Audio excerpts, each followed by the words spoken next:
राष्ट्रहित टाइम्स, राष्ट्रहितासाठी समर्पित news channel. पुण्यातील पोलीस उपनिरीक्षकाने लोणावळ्यात जाऊन आपलं जीवन संपवल्याची धक्कादायक घटना समोर आली आहे। लोणावळ्यातील टायगर पॉइंट लगत त्यांनी झाडाला गळफास घेतल्याने पोलीस दलात मोठी खळबळ उडाली आहे। अण्णा गुंजाळ असं पोलीस उपनिरीक्षकांचं नाव असून त्यांनी नेमकी आत्महत्या का केली याबाबत कारण अद्यापही अस्पष्ट आहे। गुंजाळ हे खडकी पोलीस स्टेशनमध्ये कार्यरत होते, मात्र 3 दिवसांपासून ते कर्तव्यावर नव्हते, तसेच त्यांचा संपर्कही होत नव्हता। दरम्यान आज त्यांचा शोध घेतला असता त्यांनी गळफास घेऊन आत्महत्या केल्याचं समोर आलं।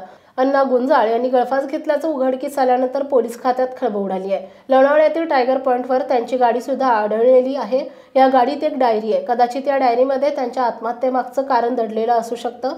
लोणावळा ग्रामीण पोलीस घटनास्थळी पोहोचलेले असून खडकी पोलीस ही घटनास्थळी रवाना झालेत। पोलिसांकडून त्यांचा मृतदेह ताब्यात घेण्यात आला असून पॉइंटवर असलेली गाडीही पोलिसांनी ताब्यात घेतली आहे। आता या कारमधील डायरीत त्यांनी मृत्यूपूर्वी काही लिहून ठेवलं आहे का याचा तपास पोलिसांकडून केला जातोय।